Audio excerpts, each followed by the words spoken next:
C'est un discours que l'on entend et que l'on répète sur tous les tons à Bruxelles et dans les capitales européennes. Pour maîtriser les flux migratoires, il faut s'attaquer aux passeurs. Et l'Europe a déployé beaucoup de moyens pour ça. Mais Léonard, tu vas nous parler d'un fiasco qui a comme point de départ une arrestation très médiatisée. Oui, et dans cette arrestation, je vous présente le coupable. C'est un beau coupable, un coupable docile, parfaitement silencieux, mais un coupable entièrement fabriqué, vous allez comprendre pourquoi. Son prénom, c'est Médanier. Cette séquence que vous voyez a été tournée par la police le 8 juin 2015, alors que Médanier venait d'être livré par les Soudanais à l'Italie. Médanier est poursuivi pour trafic d'êtres humains dans le cadre de la grande enquête transnationale Glauco 2, à laquelle ont collaboré les services de renseignement britanniques et soudanais, mais aussi les puissants procureurs anti-mafia de Palerme. C'est une enquête qui avait été ouverte après l'épouvantable naufrage d'octobre 2013 au large de Lampedusa, où 366 Érythréens et Somaliens s'étaient noyés après qu'un feu s'était déclaré sur leur coque de noix. Maintenant, laissez-moi vous présenter une photo de ce Médanier dans la vie de tous les jours, prise il y a quelques années lors du mariage d'un cousin. Et regardez bien maintenant une photo de l'homme recherché par toutes les polices, ce Médanier Yedego Mered, qui était traqué depuis 2 ans par tout ce que l'Afrique du Nord compte de grandes oreilles. Évidemment, vous voyez le problème. Et oui, c'est pas le même homme. En tout cas, il ne se ressemble pas vraiment. Voilà, le jour de son arrestation, c'est exactement la réaction qu'ont eue la plupart des Érythréens, et notamment la journaliste Meron Estefanos. Meron anime sur la station indépendante Radio Erena, qui émet depuis Paris, un programme hebdomadaire pour et par les réfugiés érythréens. Je vous propose d'écouter son récit. À 6 heures du matin ce jour-là, j'ai été réveillée par la nouvelle de l'arrestation de Médanier Yedego Mered. Je recevais des coups de fil de journalistes qui voulaient m'interviewer à son sujet.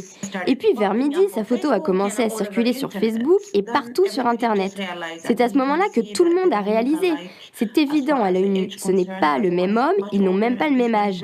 L'homme recherché est beaucoup plus vieux alors que l'homme arrêté est très jeune. On voit bien que ce n'est pas la même personne. Alors mon téléphone a commencé à sonner dans tous les sens.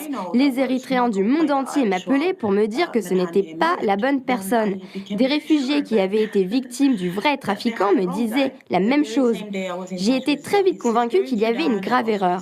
Le même jour, je suis entrée en contact avec sa famille, avec sa sœur au Soudan et une autre sœur en Norvège.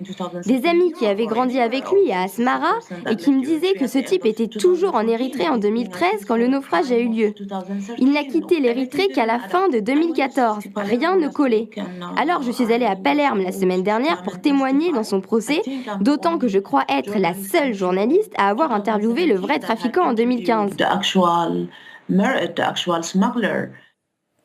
Alors c'est vrai, Meron est la seule journaliste à avoir discuté plusieurs fois avec le vrai trafiquant, et elle affirme et confirme que ce n'est donc pas lui qui est dans le box des accusés à Palerme. Mais alors qui y est ? Notre coupable idéal est un jeune réfugié érythréen de 26 ans qui s'appelle Médanier, lui aussi, mais Médanier Tesfa Mariam Berhe, comme on va le voir sur son certificat de fin d'études secondaires daté de 2009. C'est un réfugié érythréen né à Asmara, la capitale de l'Érythrée. Depuis 2014, il était planqué comme des milliers d'autres dans un bidonville de Khartoum, en attendant de pouvoir peut-être passer en Europe pour se mettre à l'abri. Alors on ne sait pas précisément ce qui s'est passé à Khartoum le jour de son arrestation en mai 2015. Tout ce qu'on sait avec certitude, c'est que Médanier a été arrêté dans un café, détenu au secret et maltraité par les services de sécurité soudanais, et que 15 jours plus tard, un certain colonel Ibrahim l'a livré à l'inspecteur italien Giuseppe Mauro, qui l'a ramené dans un avion officiel vers la prison sicilienne où il croupit aujourd'hui. On a vu les images tout à l'heure. C'est une aventure assez lamentable, on le voit, et on peut comprendre que le jeune homme à la chemise rouge qu'on a vu tout à l'heure soit complètement perdu. Écoutez d'ailleurs son avocat, maître Michele Calantropo. Thanks to my interpreter, Mr. Gebreyesus, I start to explain the place where my client is. Grâce à mon interprète, M. Gebreyesus, j'ai pu commencer à lui expliquer où il se trouve depuis que je l'ai rencontré. Pour lui, c'est très difficile de comprendre pourquoi un homme, nommé Médanier Yedego Mered, est libre, alors que lui, un homme avec un autre nom, est toujours en prison. Mais petit à petit, j'essaye de lui expliquer comment fonctionne un procès en Italie et toutes les lois en vigueur ici. Au début, il était vraiment en pleine confusion. Imaginez-vous une seconde être en train de boire un thé dans un bistrot de Khartoum, d'être soudain arrêté par des soldats, mis en prison pendant 15 jours, puis jeté dans un avion pour être débarqué en Italie sans aucune explication. Aujourd'hui, il souffre moins. Il sait que tout être humain avec un esprit un peu libre sait avec certitude qu'il est innocent. Mais en même temps, il doit faire face à la réalité, il est incarcéré. Et il est accusé d'être un trafiquant d'êtres humains.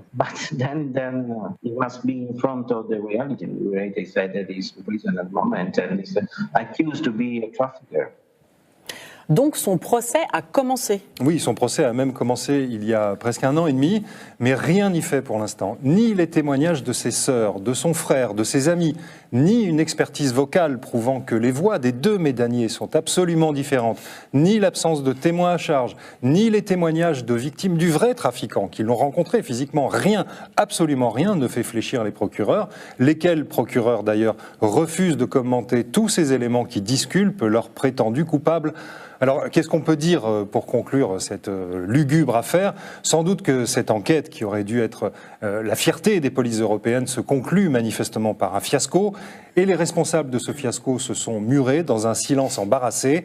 C'est vrai que l'affaire Médanier, c'est le secret honteux de tout un petit monde qui s'efforce de maintenir une contenance solennelle en dépit des évidences.